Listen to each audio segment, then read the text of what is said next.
de começar aqui, recado importante. Primeiro, curte o vídeo. Curte o vídeo, comenta, compartilha, ativa o sininho.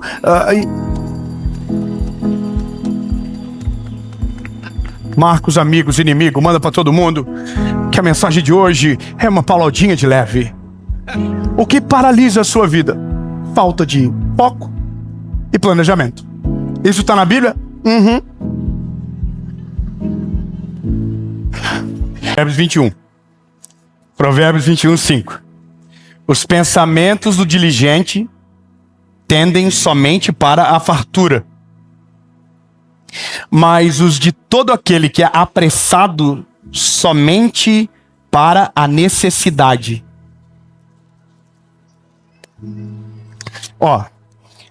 O apressado já diria, come cru. Mas tem gente que faz as coisas apressadas, dizendo que Deus mandou. E depois eu que sou o culpado. Porque você falou que eu ia viver. Falei, mas não falei quando. Profetizei, mas não disse quando. Declarei, mas não sei qual é a palavra de Deus para você. Tudo parte do pressuposto que Deus precisa ter uma direção que antevém as nossas decisões ousadas. Correr risco não é fazer o que está dando certo para todo mundo. Correr risco é fazer o que Deus tem para você, mesmo que não faça sentido de acordo com a sua realidade. Quando eu olho para o texto da palavra, Provérbios é um livro de sabedoria. E ele diz uma coisa: o diligente sempre vai apontar para a fartura. É como se ele estivesse dizendo basicamente que o diligente raramente erra. Que o diligente raramente quebra.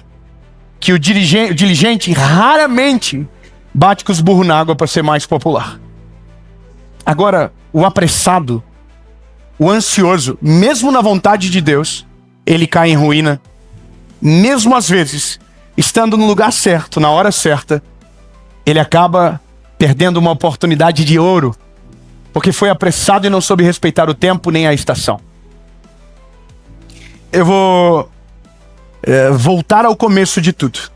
Lá no começo, o cerne de tudo é o que paralisa a nossa vida, o que traz ruína para a nossa história.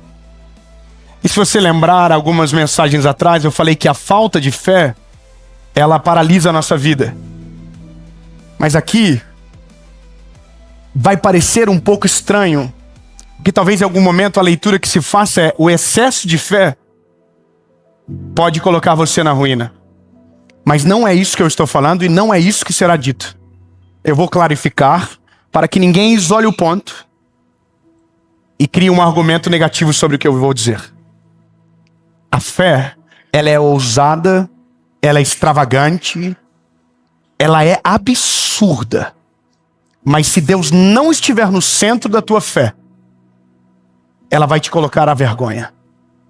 Porque nós oramos muito e às vezes não recebemos nada. E a Bíblia diz o motivo: porque vocês pedem errado, pelos motivos errados, pela razão errada. Então tem coisas que a gente faz pensando que Deus está nos impulsionando e que nada mais é o nosso ego levando a gente para esse lugar. Quando eu estava dentro daquele prédio da associação que eu disse para você, o meu maior temor não era nem Deus não fazer, era eu ter feito pelo motivo errado. Meu maior temor não era Deus não trazer o recurso, era eu ter ido para um lugar aonde o meu ego me levou e não a direção de Deus. O pesar da vida de alguém que se lança ao abismo é se lançar num abismo onde Deus não vai colocar a mão porque Ele não estava te mandando para aquele lugar. É entrar numa tempestade aonde Ele não vai entrar com você. É caminhar por cima das águas de um lugar aonde Ele não te chamou para cima das águas. Por isso que a diligência é o que prescreve o plano perfeito. Quem é diligente tem a palavra, mas gera o combustível na oração e no jejum. Antes de se mover, ele faz prova com Deus. Ele se envolve mais profundo. Ele aumenta o nível de intimidade. Ele busca resposta, prova e contraprova. E a Bíblia diz que isso é bíblico. Façam prova de mim. Mas não é façam prova de mim para ter o que vocês querem. É para conhecer a minha vontade e se de fato a voz que ouve é a voz de Deus te chamando. Então agora entenda. Nós temos milhares de vozes. E vozes positivas são maravilhosas. Mas nem sempre o caminho que é bom para todos é bom para nós. A diligência prescreve temor em tomar decisões. E eu vou te dizer como isso funciona na prática. Quando Deus aparece, quando Deus fala, quando Deus usa um profeta, quando Deus usa sonhos. Essa mensagem, não é que ela não venha completa, mas ela normalmente te aponta o destino, mas nunca te prepara para o processo. Ela diz aonde chega, mas não diz como vai. E o como vai é a prescrição do diligente. É aquele que olha de longe o inimigo e procura as armas certas para não entrar no campo de batalha e ser envergonhado. Mesmo que você tenha certeza que Deus está com você. Não faz sentido te faltar pedras na aljava, nem flechas com você. Me interessa muito a história de Davi, por exemplo. Davi olha o gigante Golias e ele a acertou com uma pedra, mas com ele haviam 5 pedras. O diligente sempre está preparado para os revés da vida. Ele sempre está preparado para viver um novo nível. Mas se a escada não avançar o degrau, ele já está preparado para que, se aquilo aconteça, não acabe com ele. Eu vou, de verdade, explicar melhor isso aqui. Eu vou tentar.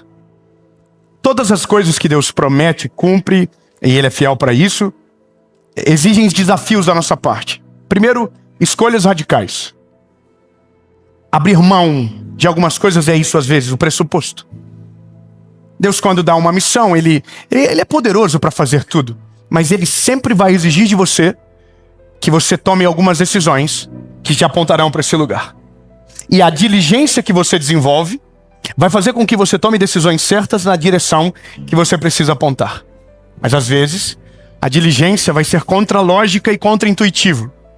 No seguinte que você vai ter que tomar decisões que todo mundo vai dizer que está errado. Mas porque você foi diligente, fez prova com Deus, orou primeiro, jejuou primeiro, e houve paz no teu coração. E o árbitro do teu coração é a paz, você vai fazer. E aí você faz, e porque foi diligente, acontece. Mesmo que o que você está fazendo é ilógico para todo mundo. Por que eu estou reforçando isso? Porque o diligente não é aquilo que faz o lógico, é aquilo que faz o ilógico se tiver na vontade de Deus, mesmo que para todo mundo pareça impossível. O diligente não é aquele que age com a ética que o mundo prescreve, no seguinte que é alguém que respeita a planilha ou a lógica do Excel, mas é aquele que tem fé e convicção, foi diligente na prova com Deus, teve paz e então se moveu. E aí viveu o milagre. Por que eu estou falando tudo isso para você?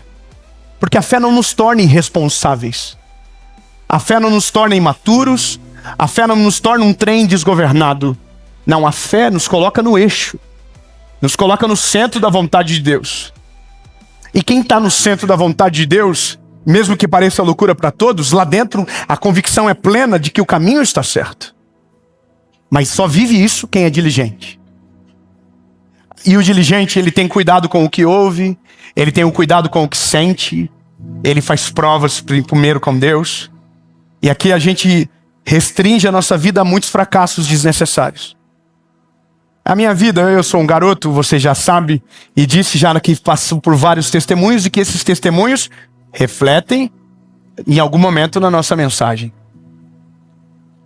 Mas em algum momento a gente fica descoberto nas nossas emoções e pensa que agiu de maneira equivocada porque foi, sabe, teve fé demais. Isso é normal do ser humano. Mas de uma coisa é certa.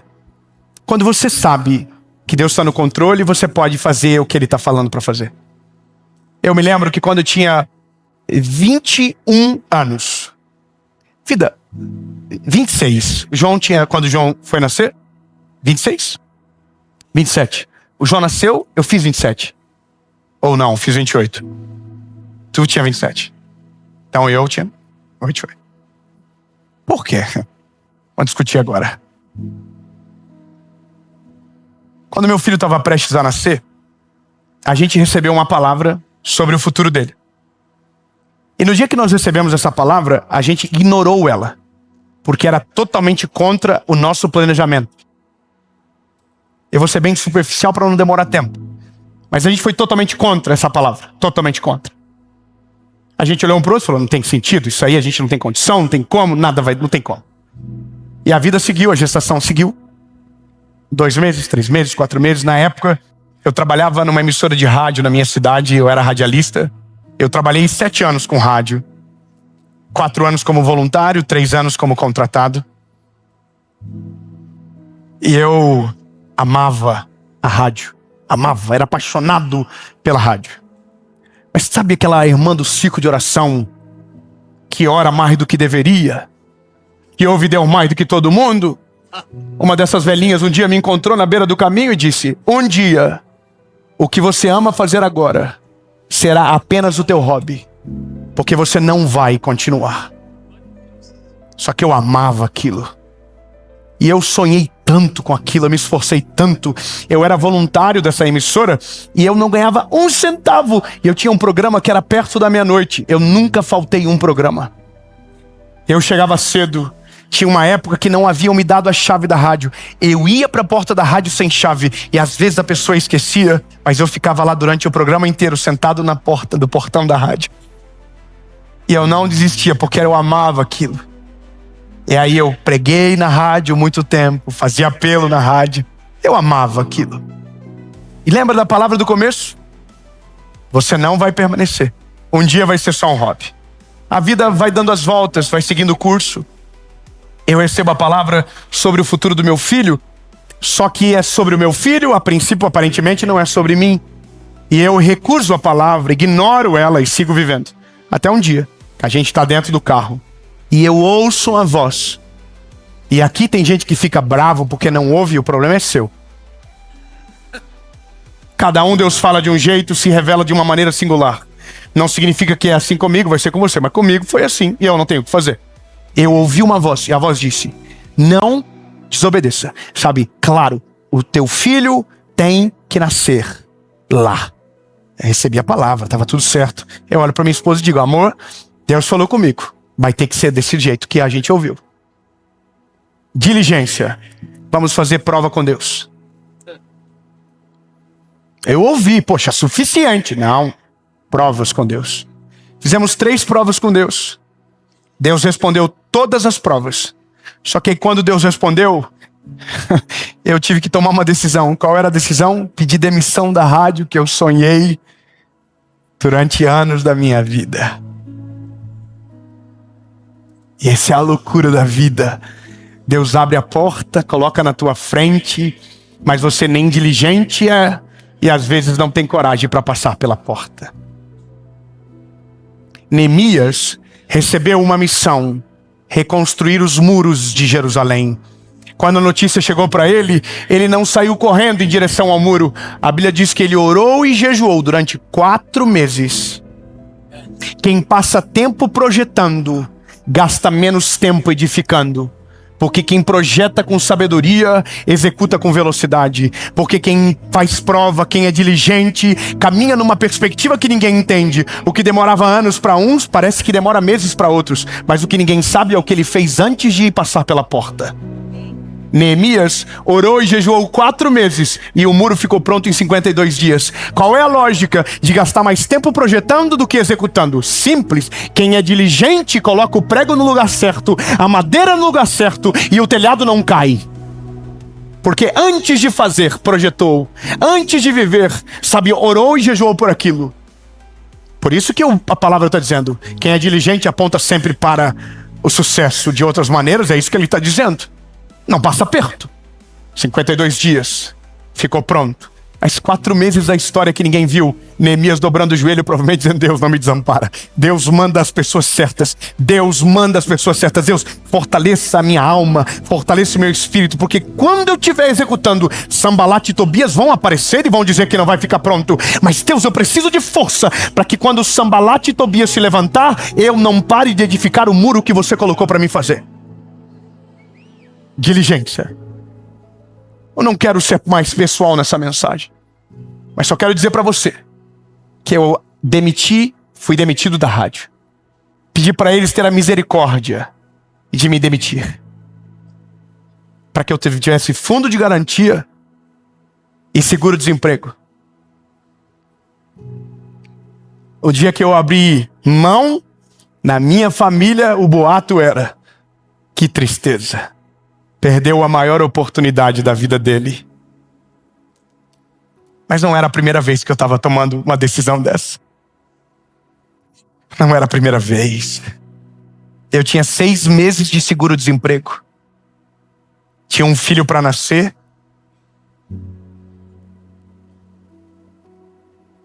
E agora não tinha mais para onde voltar. Lembra, amor? Alugamos um apartamento. Não tinha quase nada de móveis dentro. E lá foi a gente para ver o João nascer.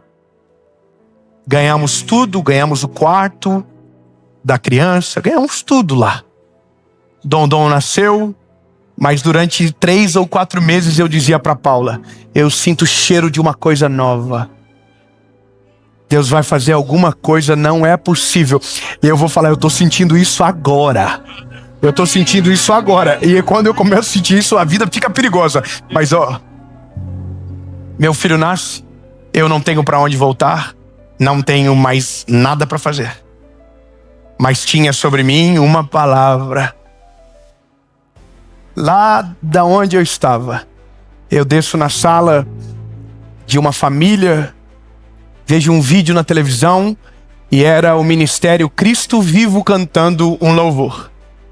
E o Espírito Santo falou comigo: prega uma mensagem como se estivesse gravando um clipe.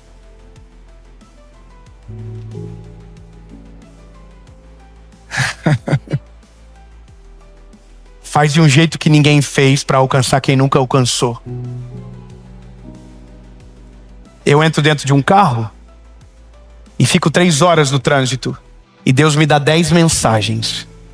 Eu escrevo todas elas no meu caderno.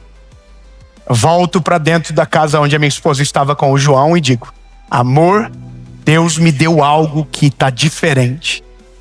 Pego o telefone e ligo para o Nicolas, que está aqui gravando, e digo: Nick, tô voltando e preciso gravar um projeto. E o Nick falou: vamos gravar. Quanto, Nick? Lembra do valor: R$1.800. Parabéns, Nick. Tinha som e vídeo. Hoje não dá para pagar nem a viagem deles mais. Eu digo: Nick, vamos gravar.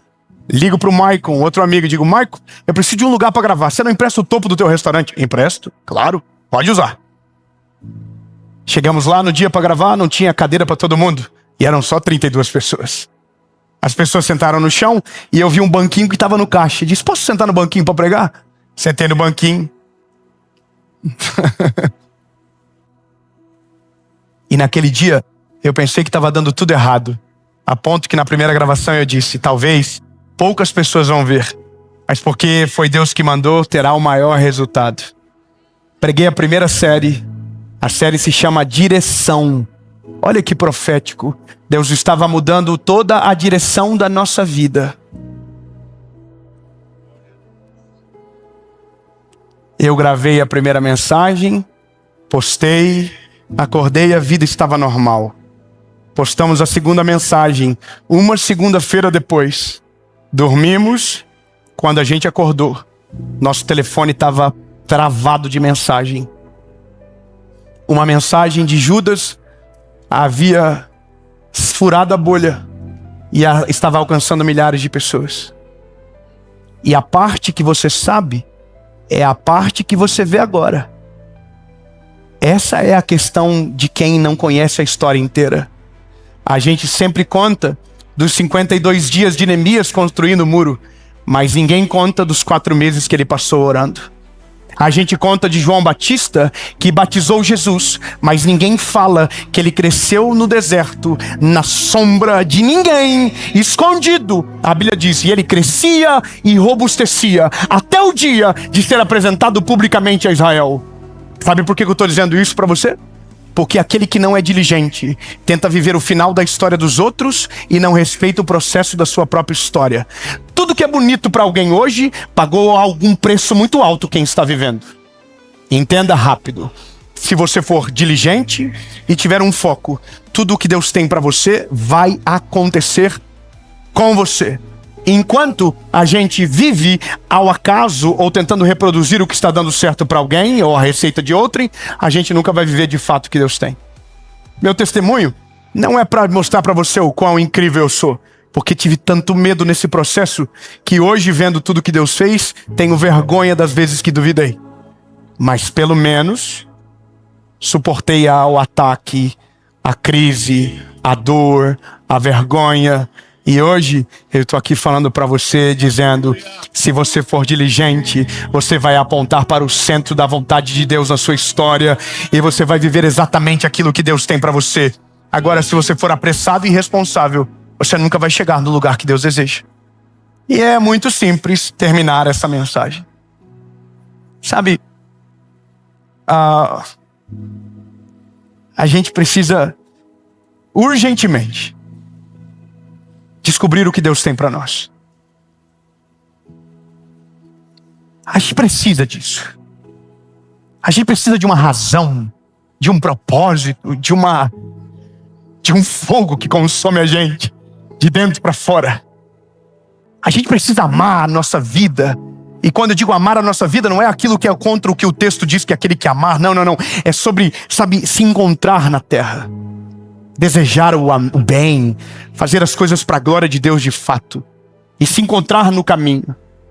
E o dia que você entender esse lugar, as curvas vão ficar retas, sabe? Lugar que você ia frear, você vai acelerar, fica diferente as coisas. Mas nunca entenda que acabou. Agora eu cheguei. Não, a diligência prescreve que aquele que chega no lugar desejado entende que aquele não é o final do caminho.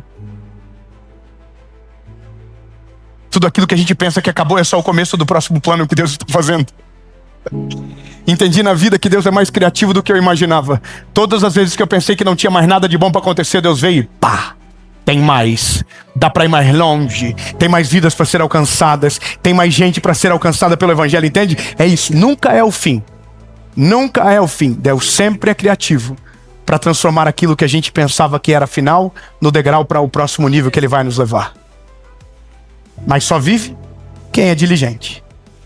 Então, a partir de hoje, você não se move por vento de profecia. A partir de hoje, você não se move com o tal de eu senti e é. Não. Sentiu, oração e jejum. Falaram, oração e jejum. Profetizaram, oração e jejum. E se Deus não responder, faz nada. Relaxa e aproveita a brisa. Que na hora certa tudo acontece de acordo com a vontade de Deus. Todas as vezes que eu tentei fechar a porta, ela encavalou. Isso aqui é muito importante para você saber. Todas as vezes que eu tentei forçar uma porta que Deus tinha para mim, eu encavalei ela. Como assim, David? Simples. O que podia ser rápido ficou lento. Porque eu estava tocando em lugar que não era para tocar, mexendo onde não era para mexer e tentando fazer coisas fora de hora. Podia contar milhares de histórias de um menino que tentava pregar em lugar que não era convidado. Que tentava sentar em mesas que não era chamado. Que tentava viver uma vida que não estava preparado para viver. Provérbios diz que todo aquele que senta na mesa do rei, sem ser chamado, será envergonhado pela companhia que forneceu, sem ser convidado. Que Deus nos guarde para viver o futuro que Ele tem para nós. Que Deus te proteja das suas próprias vozes dentro de você. Que Deus te livre de tomar decisões equivocadas pensando que Deus está te chamando. Porque quando Ele te chamar, você tem que ter certeza que é a voz dele que está te chamando. E se você tiver certeza, pule de cabeça. Coloque o pé que Ele vai colocar o chão. Se lance sem que haja nenhum pensamento sobre o amanhã. Que o Senhor vai honrar o seu caminho, a sua trajetória, e Ele fará. Mas lembre-se, prudência, diligência, guarda você de um futuro fracassado. Porque talvez, se der errado, você vai colocar a culpa em Deus. E essa grande maioria das vezes é o que a gente faz. Mas era só você com pressa, abrindo um forno de algo que ainda não estava pronto. Amém?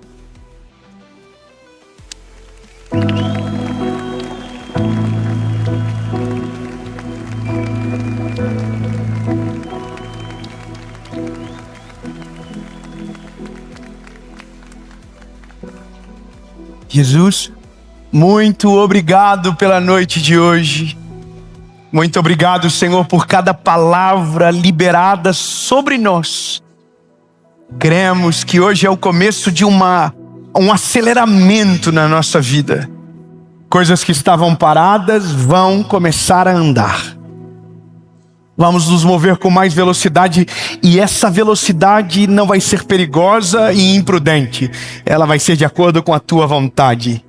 Deus nos leva para o centro da tua vontade e nos coloca na direção que o Senhor deseja.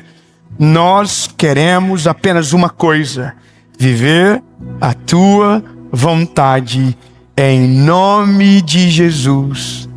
Amém.